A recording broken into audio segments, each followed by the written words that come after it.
right. So welcome back, everybody, to our latest episode of The Nest. We have a jam-packed week filled with sports news, including the World Cup final tomorrow between France and Argentina, and, of course, the Patriots preparing to play the Las Vegas Raiders tomorrow after a thrilling Monday night win over the Arizona Cardinals back on Monday. So we will talk about both the Patriots and the World Cup matchup tomorrow. And joining me for today's episode, very excited to have our soccer experts back on this panel, Ujan Talukdar, Nirban Chakraborty, and Rohan Venkatesh. How's everyone doing?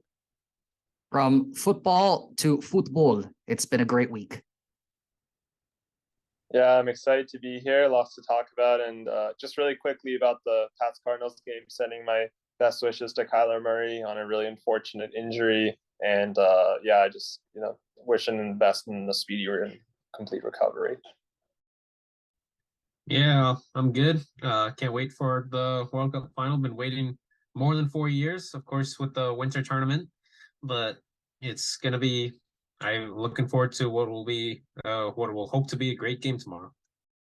Definitely. So let's start with the World Cup final, the biggest event of this week. So obviously two powerhouses, France and Argentina. France, of course, beating Morocco 2-0 in the semis back on Wednesday. And then Argentina defeating Croatia 3-0 back on Tuesday in the other semifinal. And I mean, both of them were pretty dominant efforts, pretty convincing efforts. And I just wanted to also say, I think Argentina's run has been very impressive. I really thought that Netherlands was the favorite over Argentina, but that they were able to defeat Netherlands, especially after kind of imploding at the end of regulation. To me, for them to bounce back, I've been very surprised and impressed. So that's sort of the storyline. And of course, France, Kylian Mbappe sort of leading the way. If he wins another World Cup at the age of 24, he has 2 World Cups, and back-to-back times he has defeated Messi then on his route to a World Cup. So that's the storyline. Messi going for a World Cup in pretty much his final game for Argentina, and Mbappe pretty much kind of going for the GOAT title, I would say at this point. It's hard to dispute 2 World Cups in a row. There's a lot of exciting storylines, but let's just talk about this. So, Rohan, before we went on the air, you were talking about how Argentina's a favorite, which, let's just talk about that. Do you guys think Argentina should be the favorite? I honestly think that's a little absurd. I know that there's a lot going on with the French team and potentially they're dealing with some kind of flu outbreak, potentially. We haven't confirmed this, but that's what the rumors are. But all that aside, this is a very, very strong side. But even then, the odds are -120 for actually no, never mind.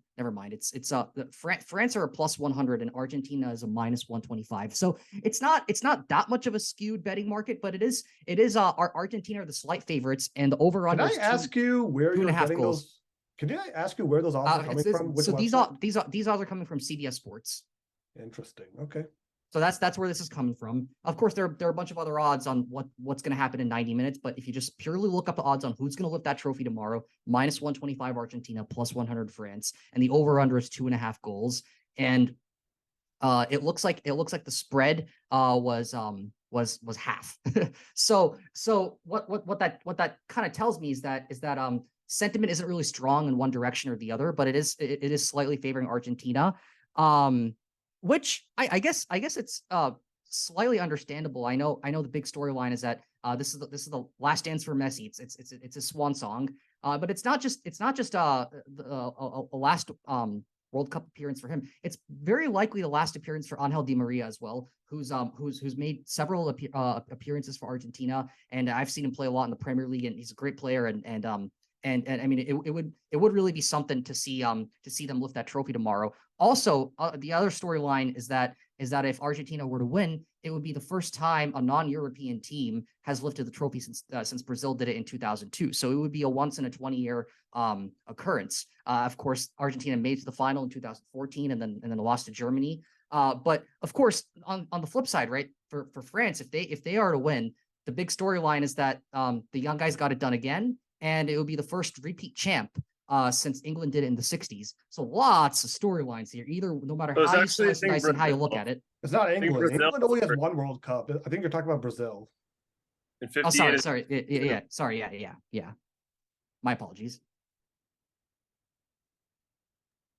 I was gonna say, right, that while it while it is such a gonna be what I believe to be such a great game, usually like the World Cup finals are usually very, I would say, cagey in the sense that there aren't a lot of risks that are being taken. But like, when you get the first goal, that kind of makes the game a little more open. I mean, it felt that way in 2018, and when like after France got the first goal, then the game started opening up. Croatia got the equalizer, and then France got the penalty at the end of the first half, right? And then of course France just kind of poured it on in the second half. Of course, Croatia got the consolation with the Lloris mistake and Mario Mandzukic scoring. But there isn't really a lot of goals like historically in the World Cup finals. The 2010 there was just one goal in extra time. 2014 it was one goal in extra time. So in the World Cup final, you don't really want to be the team who makes a mistake. And I feel like in this kind of game, it comes down to the midfield. For Argentina, it's Rodrigo de Paul, and who's been almost everywhere, like during the tournament, as well as Enzo Fernandez, the 21-year-old who scored against Mexico. And for France, you're talking about Aurelien Chouamani, and he scored that goal outside the box against England.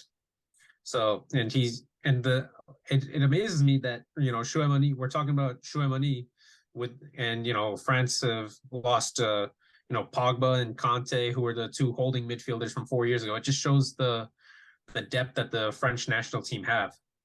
So I just think it'll be, for me, this is going to come down to midfield, because we know about Messi and his supporting cast. We know about Mbappe and his supporting cast. Olivier Giroud is actually scoring goals in this tournament.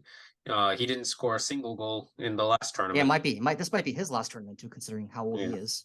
Right.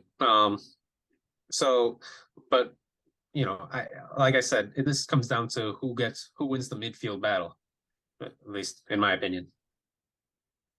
That's interesting. I mean, I think the midfield is important, but I also think that it's going to come down to who's going to be able to finish off those chances. I don't think this is going to be like one of those finals where yes, you're right that historically the World Cup final has been very, very low scoring, and I expect some version of that this time, but I don't expect it to be just like 0-0 going to extra time where it's just like ultra defensive. I think there are going to be chances in either direction, and I think that the role of the goalies is going to be the goalkeepers is going to be a little bit more than what you typically see in most of these matches so far. In that sense, I would definitely give a little bit of the edge to France, because Hugo Lloris has he's demonstrated that he's been able to make himself look big and and intimidating to strikers, and he pretty much like stop most of the shots that come his way. So I think Messi's going to get some great opportunities. Sure, I think it's going to come down to whether he's going to be able to finish it off or crack under pressure.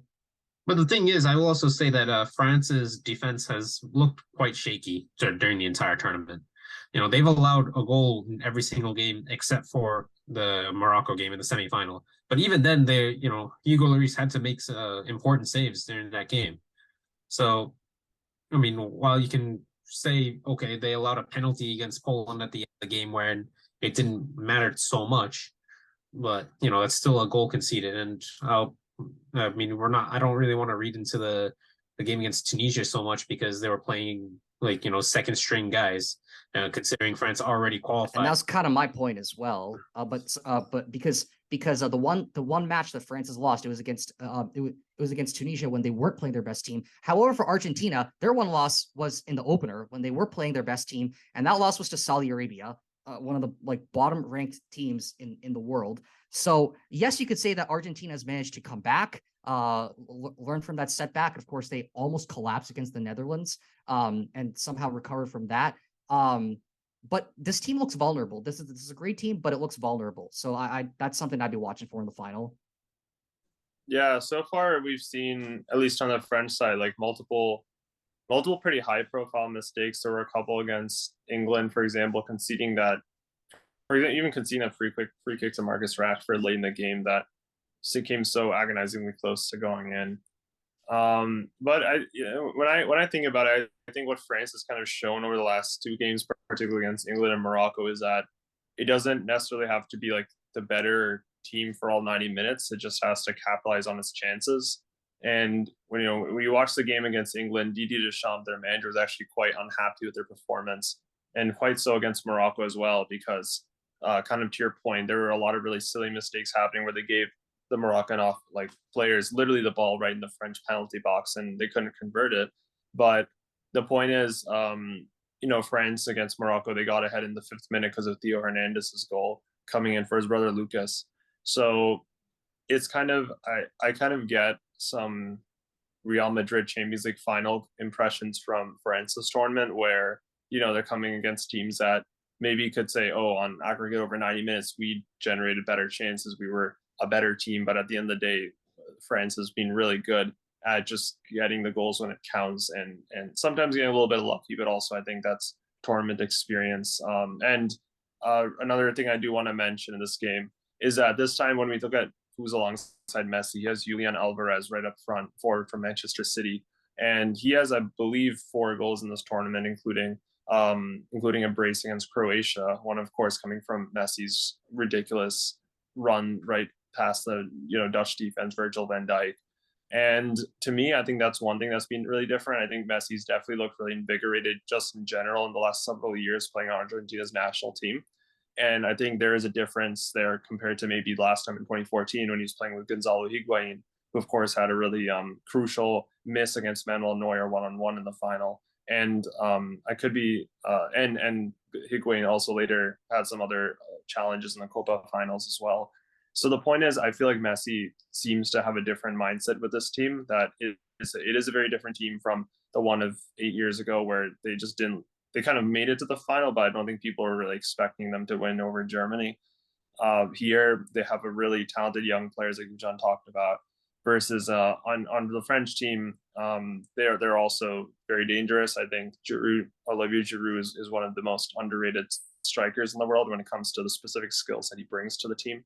A lot of people directly will compare him to Karim Benzema, who definitely is. He just won the Ballon d'Or. He is like a better player. I think pretty unquestionably compared to Giroud, but I would argue the role, the skill set Giroud brings to the team is not one that anyone else can bring. So I would argue to the French team, Giroud is actually more valuable than Benzema, because his ability to link up play, his aerial threat on corner kicks and set pieces, his ability to link up with Benzema to Mbappe and give him the chances. There's a reason why the French team, there's a reason why he's scored 4 goals here, but that I believe he's 3rd highest all-time scorer on the French team, if not the first. Ujan could probably clarify that. He is the first. He broke the record. I will say that was it Giroud, like, even though he wasn't scoring 4 years ago, he was like, the France's offense like seemed to just revolve around him being like the focal point. Like he can win those aerial duels, and like Mbappe or Griezmann or anybody in a French shirt can get the second ball. Like, would you really say that's true? You can say the same about Benzema? Probably not. Giroud and Benzema are 2 different strikers, I feel like, and I think Deschamps likes the old school like number 9, which Olivier Giroud certainly fits the bill. And at least this time he's getting the goals, which are most definitely helping in France's run. Yeah, and just really quickly on that, I brought this last time before Ujan, you might not have been here at the time, but I was saying, when it comes to international tournaments like the World Cup, like the Euros, you need a target man, a focal point like that to be successful. I mean, every winning team, every champion has had one, right? I mean, you could argue that the reason Spain previously was unable to succeed was because they lacked a target man. We saw that bring down Germany in 2018 and 2016 Euros. Whereas with France, you have Giroud. With I'm trying to think. With Germany, you had Miroslav Klose back in 2014. French had Giroud again in 2018, and I mean even England with Harry Kane. Like you need some kind of upfront person who can finish the chances. And I wouldn't quite compare them to Giroud because he is a very, I'd say, old-fashioned kind of classic number 9 you would think of. But like maybe like Teddy Sheringham or Alan Shearer, or even what was the guy on Liverpool back in the day in West Ham? Andy, who was the Andy guy's name? Carroll. Andy Andy Carroll. Carroll, yeah, kind of like him, right? But my point is, I think Drew is going to be a handful because, I mean, firstly, he's really tall, he's really big. He's been able to, I think, have pretty good success against pretty much every team in this tournament because there aren't really many defenders who can match him. Maybe Virgil van Dijk or someone in terms of size and strength. It's pretty hard, and I don't know if Argentina's defense will be able to cope with that. But yeah, go ahead. Sorry. Yeah, I was just sorry. I didn't mean to cut you off there, but I was gonna say that Argentina's defense has looked quite suspect. Like even though they're winning these games, they're not really. It doesn't really feel like you're comfortable with the Argentina. And should be high scoring then. So France's defense is also suspect. Hold on. Go ahead. So I will say that like we mentioned earlier, conceding 2 goals to Saudi Arabia, Mexico didn't really pose a threat to them. So that was, but it took a while for them to get the first goal, that Messi strike from outside the box. They were on the front foot against Poland, and they just needed 1 goal, but they forced so many saves out of Wojciech Szczesny. The round of 16 game, they were up 2, but then Australia got a goal back, and then Australia just kind of threw everything at them until time ran out. We all remember the what I consider to be the World Cup classic now, the Netherlands Argentina blowing a 2-goal lead.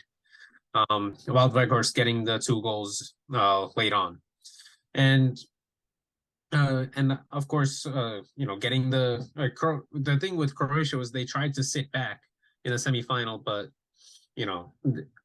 once you allow the first goal, you're forced to open up.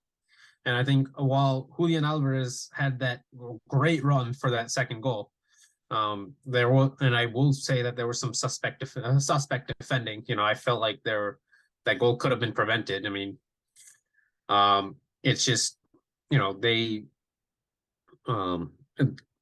there have been times when Argentina's defense has not looked solid. Christian Romero and Nicolas Otamendi, who are either in the Premier League now or have played in the Premier League before. I mean, they know what it takes to play at the highest level. And I think that also comes down to the coach's style, in the sense that, Scaloni's kind of has the style of get a couple of goals and try to close the door. Kind of like what Jose Mourinho's done in the Premier League, at his time with Chelsea. It kind of reminds me of that. But the Argentina, like I said, the Argentina defense is not really a defense I would necessarily trust. Sure, Martinez is a good goalkeeper, but he can only do so much. And he's depending on the guys in front of him to...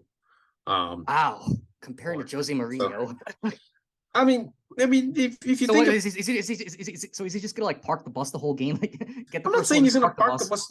I mean, he's not trying to park the bus the whole game. He's trying to park the bus for a majority of the game. They try to get an early goal, and they're. How many times have you after Argentina scored the second goal? How many times did you really see them go forward? Right. Yeah, but it's natural, right? And the same goes with the Netherlands. I mean, yes, it's natural. You try to protect the lead, but you got to have some threat going forward. I would argue the same. When Brazil scored against Croatia in extra time, they didn't really manage the game well. You just kind of felt that they're all right. Yeah, we got it. We'll just kind of pass the ball around, a little tiki taka, and then when Croatia gets the ball back, boom, they take the ball up the pitch, and Bruno Petkovic scores. So 117th minute too, right? That was almost at the end of the game. Yeah, that too, in extra time. Yeah. So I don't think that Argentina has the personnel to manage the game. Yes, they've been able to get through these victories, get the victories and get to the final. But this is going to be a real test for them, I must say. Yeah, side point here in that Croatia-Brazil game, Brazil actually scored first in extra time, and then Croatia tied it up. Soccer's kind of unique like that. In most sports, overtime is sudden death, or what they used to have, the golden goal, but that was long abolished. I'm just curious what all of your opinions are on the golden goal, because had that been in place, Brazil would have moved on and Croatia would have gone home. So I'm just curious what your take is on the current system as it is and over for extra time versus a more sudden death I mean, style. in the NBA, it's not. It's you play a whole period, right? Well, So the it's NBA like is the different same because idea. that's a higher score because the NBA Even because baseball, basketball is right? a higher scoring Because game. like I mean, in baseball, like it's only sudden death if Well, the home team scores at the end. But that's yeah. besides the point. Like I don't want to get too off topic on that right now. So I mean, personally, I don't really like the golden goal rule, so I'm okay with them playing a whole half. But Ujan, just like to your point, I just want to go back about Argentina. I just feel like I agree. Like, I mean, what I was saying is like I feel like Argentina is kind of a miracle that they're even at the final, to be honest. Like, I really thought when Netherlands tied it at 2-2 that they were going to win in extra time, and that Netherlands kind of let them off the hook entirely.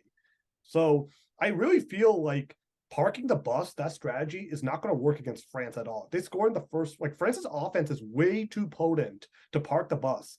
Like France's only game in the World Cup where they didn't score a goal was against Tunisia when they had their second string. So France's offense is too good. Like, this is the best opponent that Argentina has faced by far. And I mean, I know it's 4 years ago, but in 2018, it was 4-3 France in the semifinal, I believe, or the round of 16. Right, round of 16. Interesting, right? Because in 2010 and 2014, Argentina played Germany twice, and they lost both times. So now it's 2018 and 2022. Argentina and France once again play each other in a knockout stage. So it's going to be interesting to see if history repeats. But I think France's offense is very good, and I think that they should be the favorite. So that's why it's a little surprising that CBS has Argentina as the favorite. But I'm surprised by that. But I mean, that said, like, I mean, I think it's going to be key. Like, I think Mbappe, like, it's going to be interesting to see how he gets involved. Giroud, he is 36 now, but he showed he can still make plays. I mean, he scored the second goal against England. But I will say France is on defense. Like, against England, they allowed 2 penalties, and Harry Kane kind of bailed them out with a second penalty miss where he just skied it completely. So it'll be interesting to see sort of how that kind of goes. Penalties haunting England. Where have we seen that before? Last year against Italy, right? But it's also interesting because Kane may have just bailed out his Tottenham teammate, Lloris. Yeah. But anyways, yeah. So yeah, I mean, I think, yeah, it's going to be a great one. Like, I am sort of looking forward to it, but at the same time, I also do think, like, when Anirban was saying, like, in 2014, we didn't give Argentina much of a chance. I feel now it's a little interesting because I do feel France has a better squad between the two teams, but I think this time, like, maybe it's just because Messi's on his final, like, this is his last dance, likely. He's 35 right now, right? 35, 36. He's already said that it is. Well, I mean, people can always change their mind. Like certain former quarterback in New England. Like you think Messi's gonna do another Brady? Like, well, Messi did retire after 2016 for like a year after losing the Copa He's final. already done it. Oh, so he's already done it well before Brady. Well, the thing is with that, after that 2016 final, he didn't exactly miss a game. I think it was just a matter of frustration that, they lost 2 straight Copa finals, and I think he just wanted to be away from the Argentina national team, but like just kind of get his mind off of that, which is why he said it. But like I said, he didn't miss a Argentina game. Like they had World Cup qualifying to get to after that Copa America, and he was participating. So that said, though, I will say, like, I mean, it is likely that it is his last like World Cup, just because he'll be 39. And how many 39-year-olds are playing in the World Cup? I actually don't know. Maybe Klose. How old was Klose in 2014 when he won? Like 38 or something like that? I think 35, I think. Okay. Yeah, but at the time, the thing is, at the time, the 2014, when you're talking about Miroslav Klose, he was coming off the bench, like, at least at the start. Like, he scored in the semifinal, sure, but like he wasn't playing like the full 90 minutes. So that's something we should like. For the record, he was 36. Just throwing that out there. Go on. Yeah, I mean, but Luka Modric wasn't playing the full 90 minutes. Like, sure, he was playing for most of them, but like there were some games where he was pulled off before the 90 minutes. So, and he's 37. So, just I believe that age is just a number, to be honest. Especially with some of these guys who've been around like in multiple finals. Like Luka Modric just won 5 Champions Leagues. So like, I think he's played safe to say he's played in big games. He's a Ballon d'Or winner too from 2018. So, and he's been to a World Cup final already, right? So, I mean, I think it's I think we put a little. I think the age is, sometimes out of proportion here. Yeah, I agree. But another point I just want to sort of talk about, because this is like probably going to be a huge talking point, is like legacy, right? We're going to be hearing about this a lot between Messi, who's like already established as one of the all-time greats, and Kylian Mbappe. who at this point the only thing he needs is a Champions League. At this point, with PSG, he's with PSG, and maybe he'll go elsewhere at some point. And he was about to go to Real Madrid, and then President Macron actually appealed to him directly to stop him from doing that. Yeah, I mean, he's on track to being like having one of the most impressive like resumes ever. Like he already had the World Cup. He's going for number 2. But like, I guess I just wanted to ask all of you, like, do you feel like a World Cup win is necessary? I've had this debate with a couple people now. Like, do you think a World Cup win is necessary for Messi to really be considered the GOAT?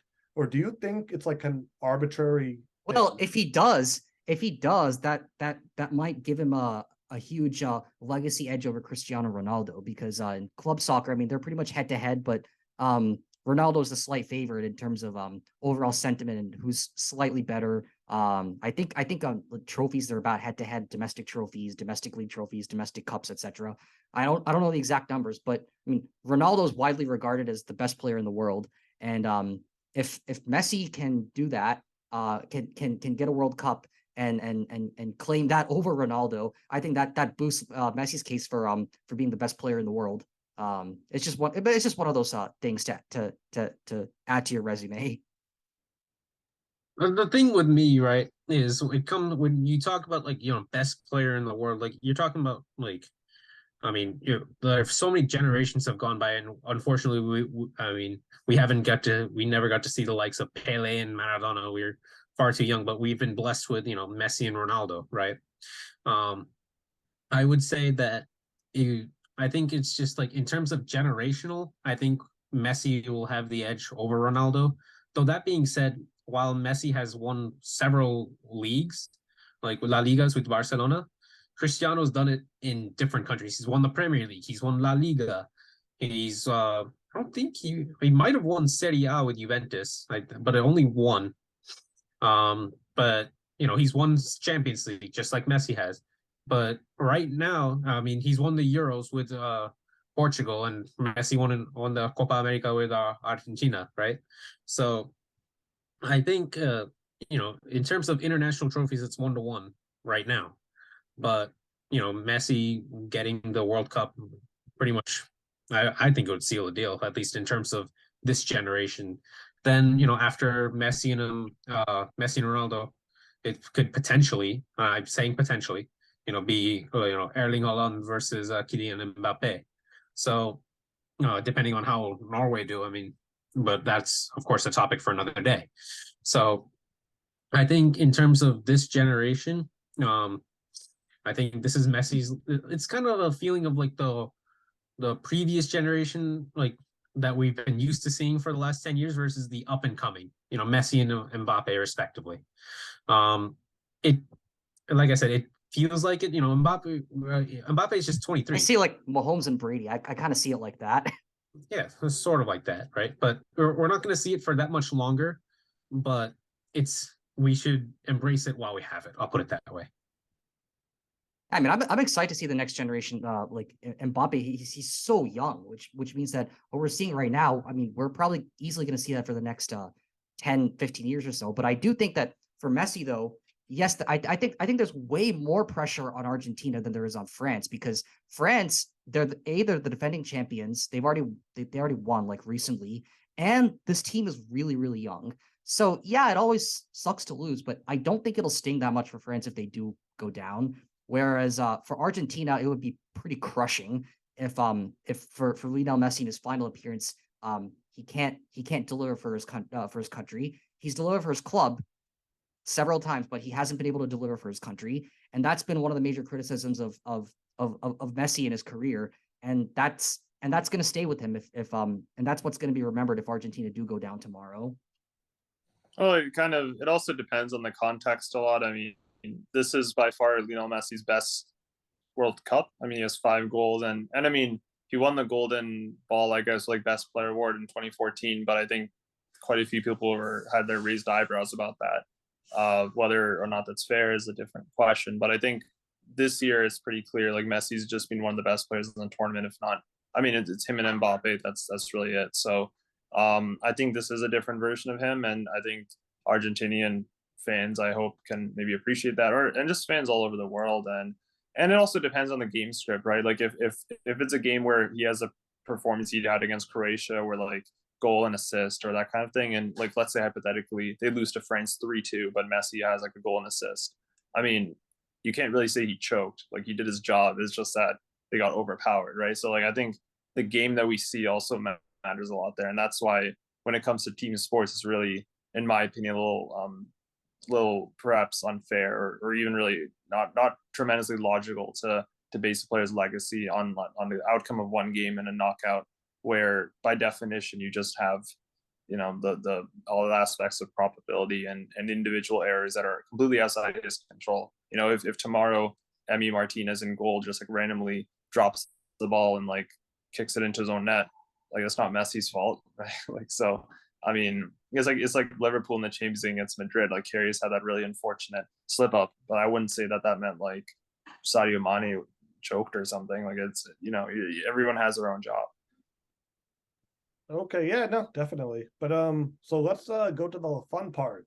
We're gonna be now predicting tomorrow's matchup. So Ujan, do you want to start off? Who's gonna be lifting up the World Cup trophy tomorrow?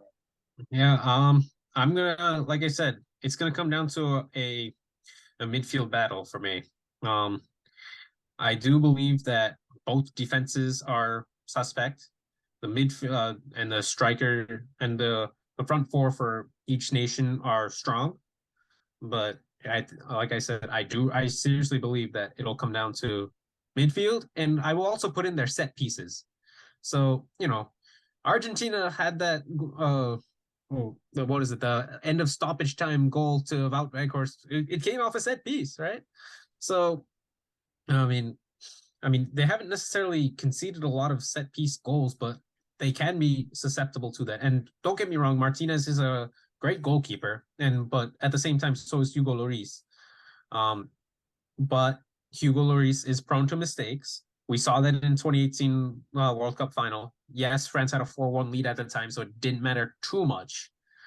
But I do believe that France has France will lift the trophy again after 120 minutes. I'm gonna say extra time. I just think that you can't necessarily man-mark Kylian Mbappe. That's what England tried to do in the quarterfinal. Whenever Mbappe had the ball, there was always, not only was Kyle Walker there, but Jordan Henderson came to double team, and I think Jude Bellingham came to as like a third member to essentially surround him and man-mark him out of the game. It didn't really work, right? So because France scored 2 goals, I mean, sure, it may not have necessarily come off of those specific moments, but it just shows that how talented this French team is.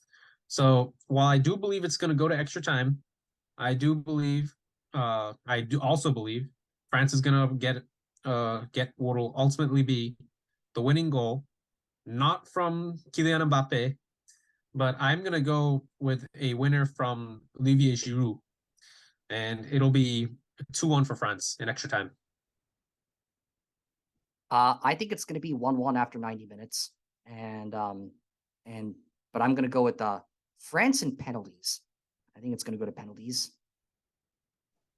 All right, I think France opened the scoring within the first 20 minutes in the last 2 games of quarters and semifinals, so I think they're going to do that as well here, and then I think Argentina will show its mettle by coming back, and I think they're actually going to win 2-1 and full in regulation time. I think Giroud is going to score for France, like Ujan said, and I think we're going to see Messi Alvarez dynamic duo strike for Argentina.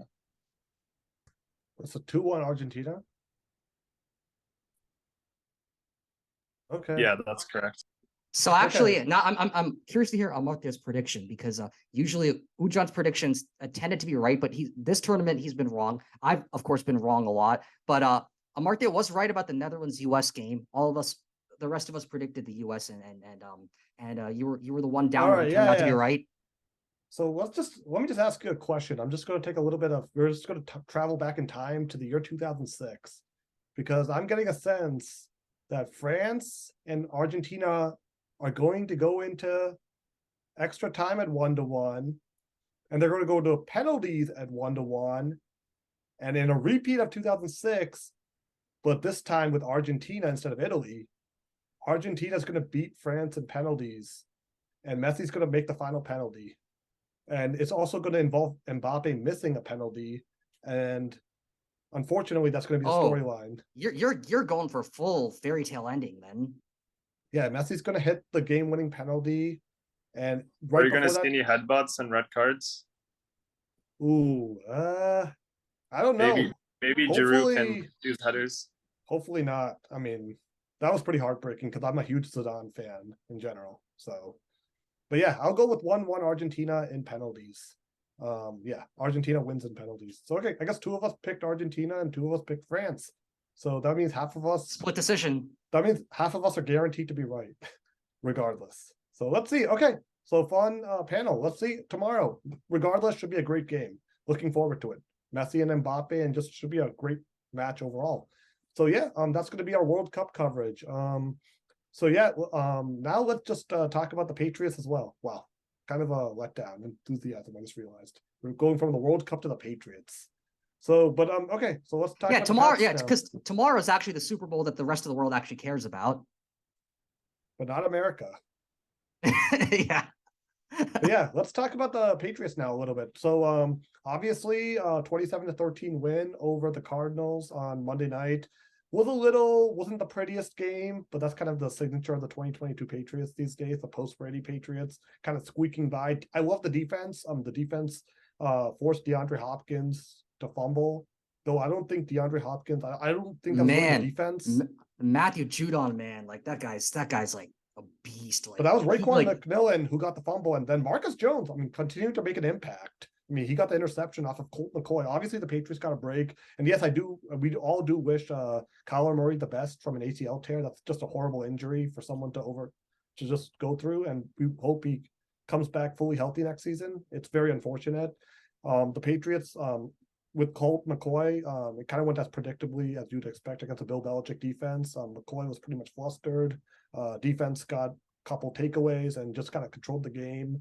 Yeah, I mean, that's how I'd sort of look at it. I'm still not very happy with the offense. I mean, 20 points. Mac Jones didn't have a great game, 24 of 35 for 235 yards and an interception. But the only good thing was I was happy with the run game, especially with Stevenson going out. And I don't know, I hope he's okay, because Damian Harris has already been ruled out for tomorrow. So, but I was happy to see Pierre Strong and Kevin Harris both score their touchdowns, first career touchdowns in the NFL. So that's sort of my takeaway for this 2022 Patriots team. Matt Patricia needs to go. I'm just going to keep saying this on this podcast every week until it happens, but I just don't think he should be calling plays on offense, because this is just what's sort of going to happen. Mac Jones is continuing to curse out Matt Patricia every week, and now it's like live on the broadcast. Like, he's swearing at Matt Patricia openly. You can hear it. And until Matt Patricia is gone, I just think this offense is just not going to reach its full potential. I don't think Mac Jones is this bad. I don't. Last year, he was okay, right? He was at least solid. It was something to build off of. But with Josh McDaniels now in Vegas, who the Pats are playing tomorrow, it's just been a disaster on offense this season. So that's sort of my takeaway for this Cardinals game. It was just a very typical 2022 Patriots win.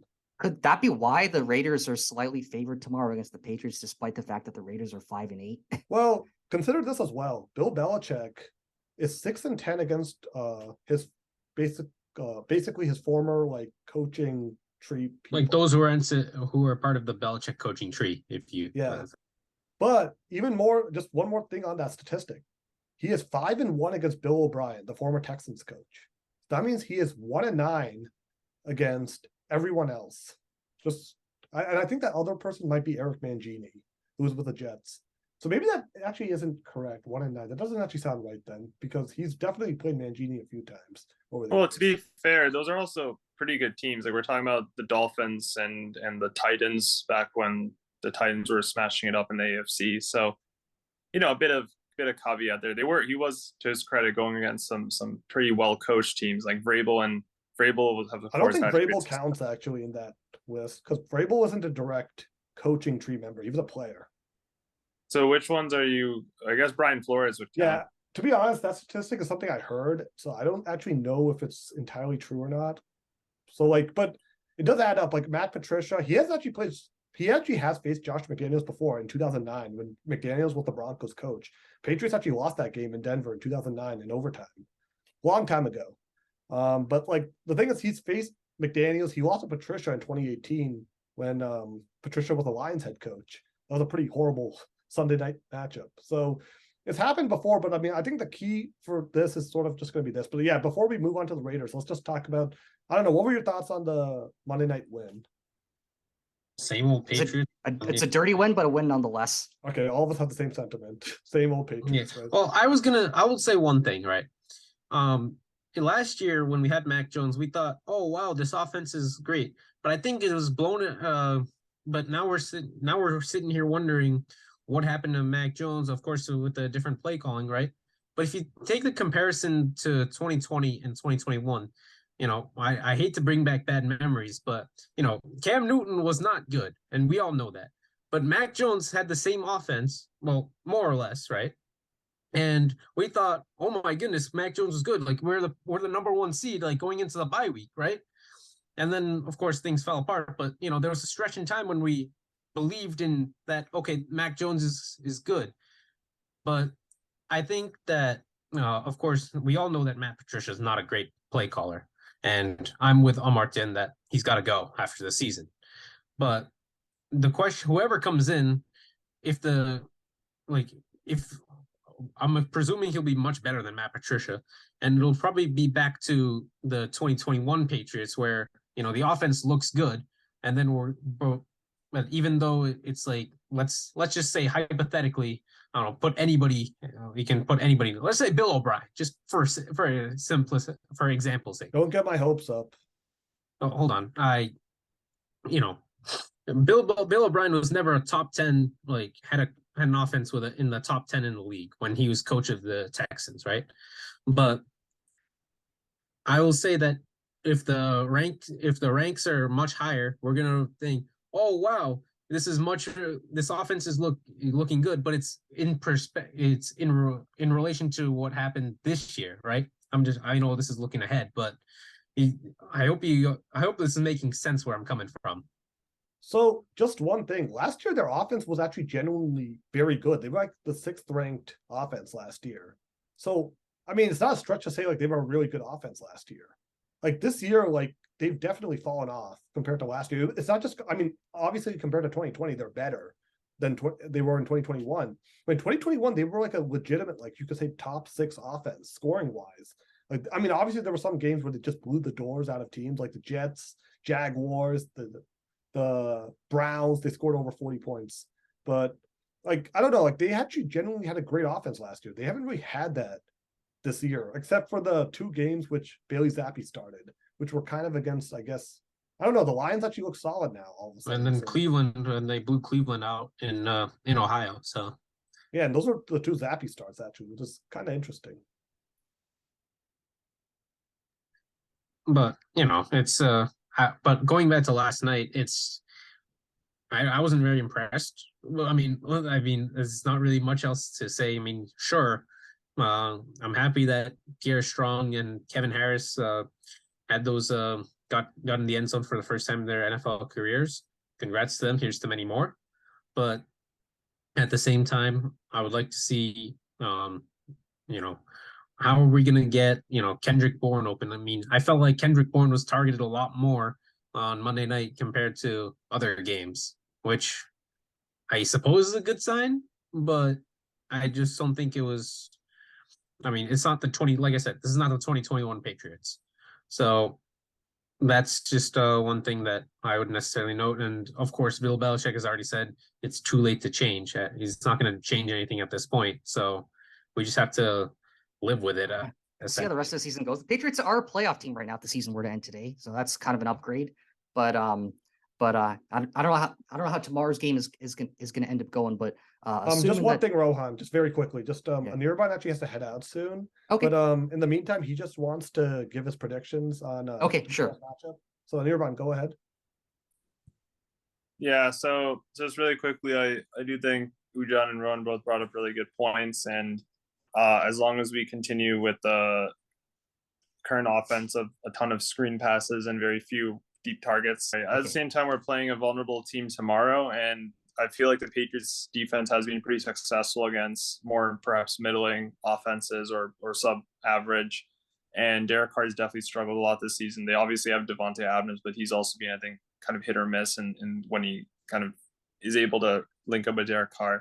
So I think the defense for us is going to have a lot of success tomorrow. I'm predicting Josh Uche will be able to get at. He had 3 sacks in the last game. I feel like him and Judon will be able to get at Derek Carr. And I'm predicting the defense will lead us to probably a 17-3 victory over the Raiders. I'm not anticipating fireworks on the offense, but I do think we're more than capable of shutting down their offense. And yeah, like Amartya said, sorry, I do have to get going today, but that is my prediction, and I look forward to watching the replay and hearing about yours. So take care, everybody. Thank you so much. Sure. Thanks, Underbun. Okay. So now that Anirban's given his prediction, maybe let's backtrack a little and talk about the Raiders matchup tomorrow a little bit more. So first, let's just talk about this end. So the Raiders obviously have a very good offense. They are underachieving, but Josh Jacobs is the leading rusher in the NFL, 1,402 yards. And Devontae Adams is one of the best wide receivers in the league. And they still have Derek Carr. So, I mean, so what's sort of the game plan? Like, what are the key matchups you're going to look at tomorrow? Like, Ujan, like, what is the matchup that you're really most focused on that the Patriots need to win to have a chance?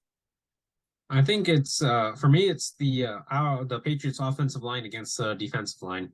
We know that I think some of Mac Jones' struggles have attributed to the not so great play of the offensive line. I mean, it seems as though he's getting sacked a lot more this season.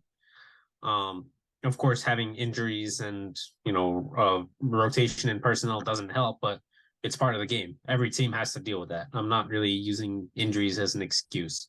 It's always next man up. Like no matter what team no matter what team it is, that's not necessarily a Patriot way. That's the NFL way. I'll put it that way. So, if Mac Jones can be protected, like he'll get the ball out. I thought he was protected well against Minnesota. Yes, it ended up being a loss, but he had time to throw. Like the first touchdown, the throw to Nelson Aguilar, he had time in the pocket.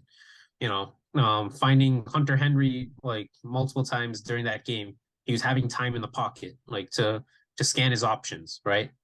So I think the offense, for me, it starts down in the big guys. The Patriots offensive line against the Raiders defensive line.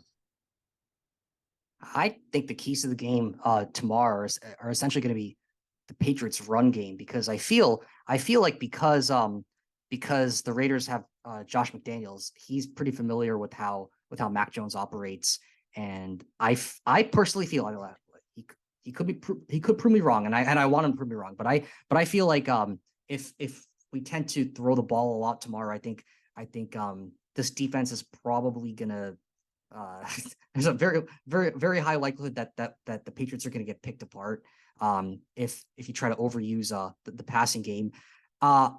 Managing the run game, though, is going to be a challenge because of course the status of our main 2 running backs is highly questionable. Harris and Stevenson. So I think just being able to get by and doing just more than just a little bit more than the bare minimum on offense should be enough if your defense can do the job. And I think that the Patriots defense has largely been has come up big when necessary. I'm looking to see if Matthew Judon can step up again and make some key sacks like he did against Arizona last week. I would say he's pretty much been our star on defense. So I'm looking to see more of that tomorrow. But as Amartya mentioned, the Vegas offense is pretty potent. So finding a way to contain that is going to be another key to the game. Yeah, so one of my keys is actually going to be the Patriots defense. Like you mentioned, Judon and Josh Uche. I have to mention him because he's been fantastic recently. I mean, those two against the Raiders offensive line, this Raiders offensive line is actually pretty bad. So if Judon and Uche can get pressure And in addition to Devon Godchat, like the Patriots linemen and like linebackers need to get pressure on Derek Carr and force him to make mistakes. I mean, this Raiders team just lost to the Rams, and Baker Mayfield, who literally joined the team 2 days before the matchup. He learned the playbook on the flight from North Carolina to LA.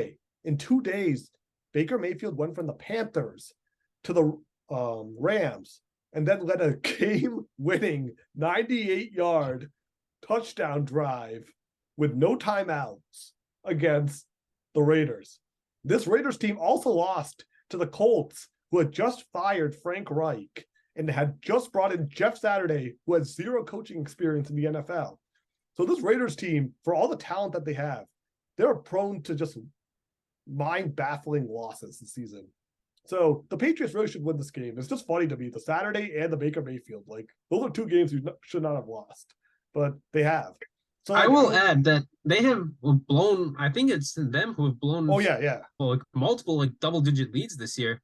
I mean, I'm thinking about Tennessee. Arizona. Yeah, that too. They didn't even put up a point against New Orleans. I mean, that one shocked me, I think. But it's I feel like this is a very even matchup in the sense that you don't really know what to expect from either side. So I think this is gonna be there's very much a possibility that this could be a really good game for a neutral perspective, even though it's a local game on Sunday. Yeah, I mean, just one other thing. The Raiders' pass defense is actually one of the worst in the league. 29th ranked pass defense, 254.5 yards allowed through the air.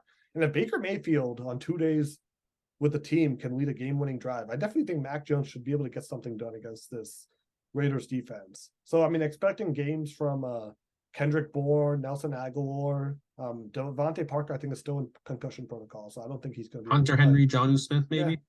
I don't know. Jonnu Smith is just, at this point, I don't expect anything from Jonnu Smith. Every week is sort of like we keep hearing the name.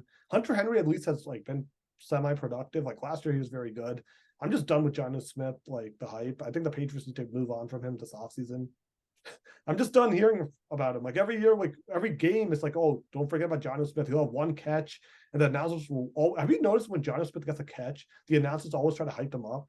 Like I've noticed this, like the commentators will always hype up Jonnu Smith after every catch and like say he's like some amazing player on the Patriots offense, which shows to me that they really don't follow the Patriots offense, because that's not true at all.